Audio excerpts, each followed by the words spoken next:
Hello everyone, मैं doctor Deepti Mathur और आजकल हम डिस्कस कर रहे हैं नी पेन और नी से related exercises and different conditions.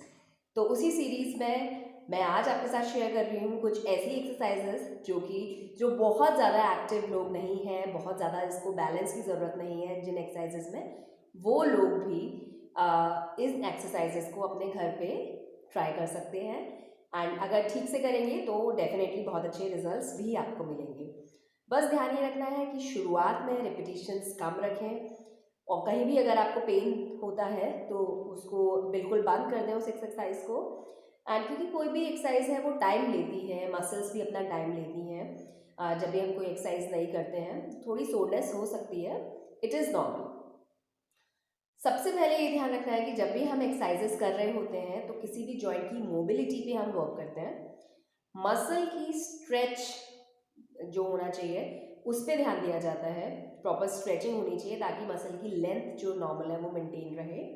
And उसके साथ साथ हम ये भी ध्यान रखते हैं कि मसल में स्ट्रेंथ भी डेवलप हो, क्योंकि बहुत सारी कंडीशंस में प्रॉब्लम बस यही होती है कि स्ट्रेंथ नहीं है और उसकी वजह से लोडिंग अच्छी नहीं हो पाती है। एंड जैसे ही वेट बेयरिंग कंडीशन में आता है जॉइंट तो पेन होने लगता है, पेन की कंप्लेंट्स होती है।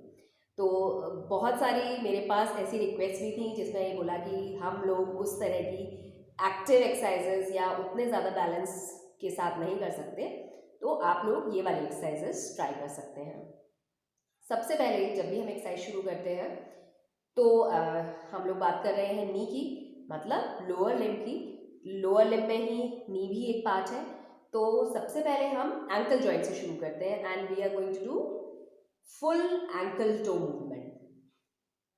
ये मोबिलिटी के लिए है, आप मोबाइल कर रहे हैं, जैसे ही आप शुरू कर रहे हैं it will help kind of active stretching also.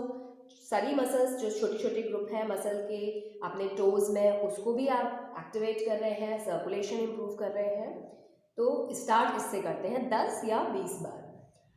Then अगर आप कर सकते हैं तो केवल टोज को भी आप मूव कर सकते हैं, टो को अलग से भी आप मूव कर सकते हैं। और भी अच्छा इससे कर सकते हैं तो you can do fanning. Fanning मतलब सारी उंगलियां दूर दूर, थोड़ा डिफिकल्ट है, ज़्यादा लोग नहीं कर पाते हैं, बट प्रैक्टिस से आप कर सकते हैं। तो 10-10 बार ये तीनों एक्टिविटी आप कर सकते हैं।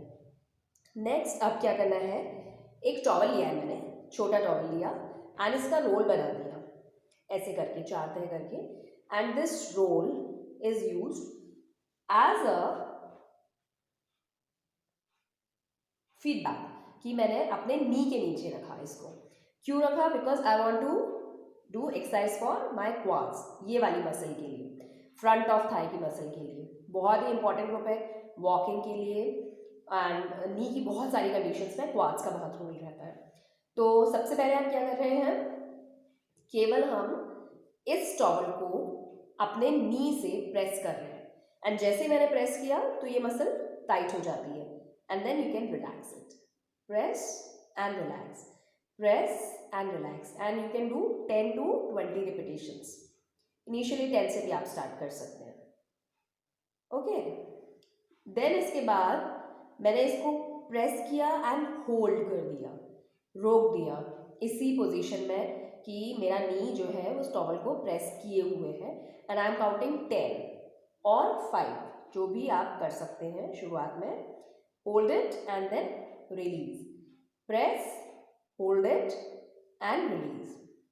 5 से 10 बार इसको आराम से किया जा सकता है। नेक्स्ट हैम्स के लिए, ये वाला ग्रुप जो बैक ऑफ थाई है, इसके लिए भी मैंने क्या किया, टॉवल को रखा अपने हील के नीचे एंड नी को मैंने बेंड कर दिया, ठीक है। एंड देन अगेन हील से मैंने नीचे प्रेस किया और जैसे ही मैंने प्रेस किया आई कैन फील कि यहाँ पे टेंशन क्रिएट हुआ। प्रेस एंड रिलैक्स, और मेरा फुट जो है वो न्यूट्रल है, ना तो आगे की तरफ है ना पीछे की तरफ है, इट इज न्यूट्रल। तो थोड़ा और भी मैं पैर को नीचे कर सकती हूँ and press and relax, press and relax. Again I can go for hold, और जब भी होल्ड करते हैं तो क्या है, हम स्ट्रेंथ डेवलप करना चाह रहे हैं मसल में।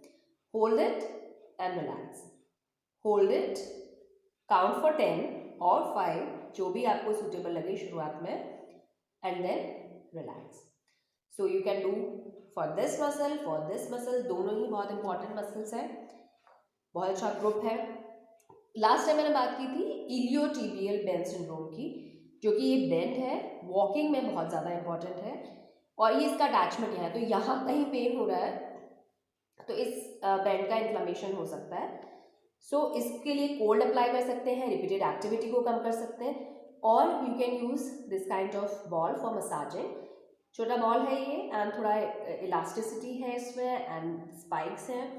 एंड मैं क्या कर रही हूँ, इसको पैर को मैंने थोड़ा रेस्ट किया, एंड जिस एरिया में पेन है वहाँ पे मैं इसको सर्कुलर मूवमेंट में मूव कर रही हूँ। ओके, ज़्यादा से ज़्यादा 1 या 2 मिनट के लिए आप करिए, दिन में 2-3 बार। डेफिनेटली जो टेंशन क्रिएट हुआ है वो रिलीज हो जाएगी। हल्के हाथ से करना है, बहुत ज़्यादा दम नहीं लगाना है इसमें। तो you can go for this. एक हम स्ट्रेच भी लेंगे आज।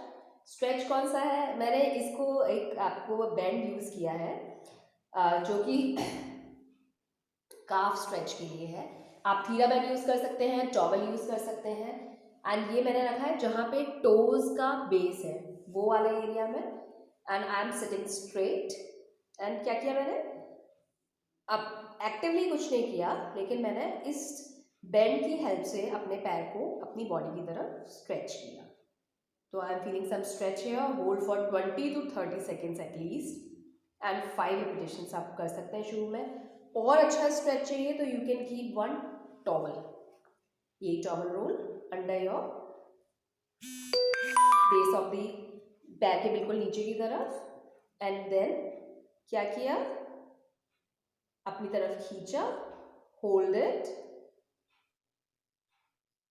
For 20 seconds, 30 seconds, and relax.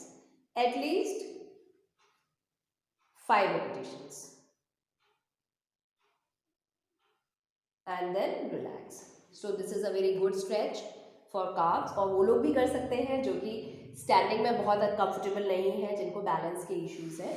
So you can do these exercises regularly, और अपने नी की हेल्थ को आप इम्प्रूव कर सकते हैं रेगुलर बेसिस पे, डेली बेसिस पे। So stay connected.